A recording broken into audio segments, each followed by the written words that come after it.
Yes, ഡെങ്കുവിന്റെ കൊതുകുകൾ പൊതുവെ രാവിലെയാണ് കടിക്കാറ്. അതുകൊണ്ട് തന്നെ നമ്മൾ മിക്ക കേസിലും നമ്മൾ അവെയർ ആയിരിക്കും. നമുക്ക് അറിയില്ല ചെറിയ കൊതുകുകളാണ്, കടിച്ചു കഴിഞ്ഞാൽ വേദനയൊന്നും ഉണ്ടാവണം എന്ന് നിർബന്ധമില്ല.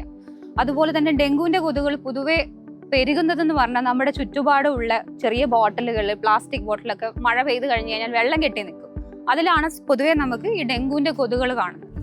അപ്പോൾ അത് ഇല്ലെങ്കിൽ നമുക്ക് ഡെങ്കിപ്പനി ഇല്ല. അപ്പോൾ എല്ലാവരും വിചാരിക്കുന്ന പോലെ ഇപ്പോൾ ഡെങ്കിപ്പനി ഉള്ള ഒരു പേഷ്യന്റിനെ കണ്ടാലോ അവരുമായിട്ട് സംസാരിച്ചാലോ ഒന്നും ഡെങ്കിപ്പനി പകരില്ല. ഡെങ്കിപ്പനിയുള്ള ഒരു വ്യക്തിനെ കടിച്ച ഡെങ്കുവിന്റെ ഉള്ള കൊതുക് നമ്മളെ കടിക്കണം. അപ്പൊ അങ്ങനെ മാത്രമേ നമുക്ക് ഈ ഡെങ്കിപ്പനി കിട്ടത്തുള്ളൂ. അപ്പൊ അതുകൊണ്ട് എന്ത് ചെയ്യണം, നമ്മൾ ചുറ്റുപാടുള്ള ഏരിയാസ് ക്ലീൻ ആക്കി വെക്കുക, ഡെങ്കു കൊതുക് ഇല്ലാതെ ശ്രദ്ധിക്കുക. എല്ലാ ഡെങ്കു ഉള്ള പേഷ്യൻസിനെയും നമ്മൾ ഹോസ്പിറ്റലിൽ അഡ്മിറ്റ് ആക്കണോ? അതിന്റെ കാര്യമില്ല.